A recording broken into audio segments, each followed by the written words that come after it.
Hi friends, welcome back to my channel. ನಾನು ನಿಮ್ಮ ಪ್ರೀತಿಯ ದೀಪಿಕಾ ನವೀನ್. ಇವತ್ತು ಒಂದು ರೆಸಿಪಿ ತೋರಿಸೋಣ ಅಂದ್ಕೊಂಡಿದ್ದೀನಿ. ಆಲೂ ಬಟಾಣಿ ಮಸಾಲ ಅಂತ ಹೇಳಿ ಏನೇನು ಬೇಕು ಅಂತ ನೋಡ್ಕೊಂಡು ಬರೋಣ ಬನ್ನಿ. ನಾನಿಲ್ಲಿ 2 ಆಲೂಗಡ್ಡೆ ತೊಗೊಂಡಿದ್ದೀನಿ. ಒಂದು ಸಣ್ಣ ಬೌಲ್ಗಾಗಷ್ಟು ಹಸಿ ಬಟಾಣಿನ ತೊಗೊಂಡಿದ್ದೀನಿ. 1 ಟೊಮೊಟೊ ತೊಗೊಂಡಿದ್ದೀನಿ. 1 ಈರುಳ್ಳಿ ತೊಗೊಂಡಿದ್ದೀನಿ, ಸಣ್ಣದಾಗಿ ಹೆಚ್ಕೊಂಡಿದ್ದೀನಿ. ಹಾಗೆ ಸ್ಟವ್ ಮೇಲೆ ಒಂದು ಪಾತ್ರೆನ ಇಟ್ಕೊಂಡು ಅದಕ್ಕೆ ಆಯಿಲ್ ಹಾಕೋತಾ ಇದ್ದೀನಿ.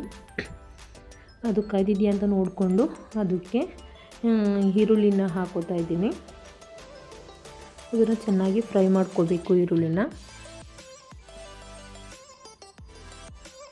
ಬ್ರೌನ್ ಆದ ನಂತರ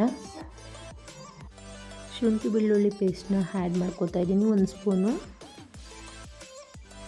ಅದು ಹಸಿ ವಾಸನೆ ಹೋಗೋ ತನಕ ಚೆನ್ನಾಗಿ ಫ್ರೈ ಮಾಡ್ಕೋಬೇಕು. ಅದು ಚಪಾತಿ ಆಗಿರ್ಬೋದು, ಪುರಿ ಆಗಿರ್ಬೋದು, ಅದ್ರ ಜೊತೆ ತಿಂದರೆ ತುಂಬಾ ಚೆನ್ನಾಗಿರುತ್ತೆ ಇದು ರೆಸಿಪಿ. ಅದಕ್ಕೆ ಈಗ ಹೆಚ್ಚಿಟ್ಕೊಂಡಿರೋ ಅಂಥ ಟೊಮೊಟೊನ ಆ್ಯಡ್ ಮಾಡ್ಕೋತಾ ಇದ್ದೀನಿ.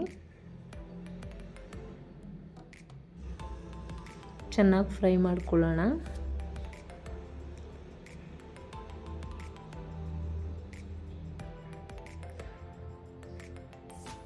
ಅದಕ್ಕೆ ಸ್ವಲ್ಪ ಅರಿಶಿನ ಪುಡಿನ ಆ್ಯಡ್ ಮಾಡ್ಕೋತಾ ಇದ್ದೀನಿ. ಅದಕ್ಕೆ ಸ್ವಲ್ಪ ಗರಂ ಮಸಾಲೆನ ಆ್ಯಡ್ ಮಾಡ್ಕೋತಾ ಇದ್ದೀನಿ. ಅದಕ್ಕೆ 1 ಸ್ಪೂನು ಧನಿಯಾ ಪೌಡರ್ ಅದನ್ನು ಹಾಕೊಂಡ ನಂತರ ಅದು ಚೆನ್ನಾಗಿ ಫ್ರೈ ಮಾಡ್ಕೊಳ್ಳೋಣ.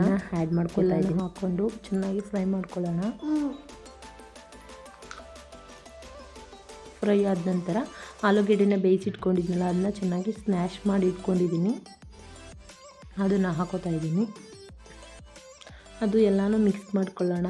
ಆ ಮಸಾಲೆ ಎಲ್ಲನೂ ಆಲೂಗೆಡ್ಡೆಗೆ ಮಿಕ್ಸ್ ಮಾಡ್ಕೊಳ್ಳೋಣ. ಅದೇ ರೀತಿ ಹಸಿ ಬಟಾಣಿ ಇಟ್ಕೊಂಡಿದ್ನಲ್ಲ, ಅದನ್ನು ಹಾಕ್ತಾಯಿದ್ದೀನಿ.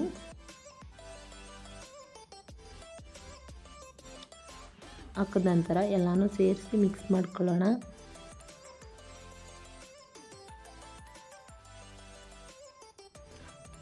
ಅದಕ್ಕೆ ನಾವು ಆಲೂಗೆಡ್ಡೆ ತಗೊಂಡಿದ್ವಲ್ಲ, 1 ಕಪ್ಪು, ಆ ಕಪ್ಪಲ್ಲಿ ನೀರು ಹಾಕೋತಾ ಇದ್ದೀನಿ, 1 ಕಪ್ಪು. ಅದು ರುಚಿಗೆ ತಕ್ಕಷ್ಟು ಉಪ್ಪು ಹಾಕ್ಕೊಂಡು ಚೆನ್ನಾಗಿ ಮಿಕ್ಸ್ ಮಾಡಿಕೊಂಡು 5 ನಿಮಿಷ ಬೇಯಿಸ್ಕೊಳ್ಳೋಣ. ಚೆನ್ನಾಗಿ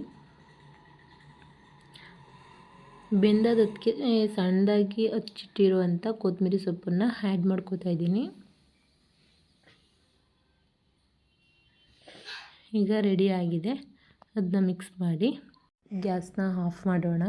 ಹಾಗೆ ಇದೇ ರೀತಿ ನನ್ನ ವೀಡಿಯೋಸ್ ಎಲ್ಲ ಇಷ್ಟ ಆಗಿದ್ದಲ್ಲಿ ಲೈಕ್ ಮಾಡಿ, ಶೇರ್ ಮಾಡಿ, ಕಮೆಂಟ್ ಮಾಡಿ, ನಿಮ್ಮ ಫ್ರೆಂಡ್ಸ್ ಆ್ಯಂಡ್ ಫ್ಯಾಮಿಲಿಗೆ ಶೇರ್ ಮಾಡಿ. Thank you for watching.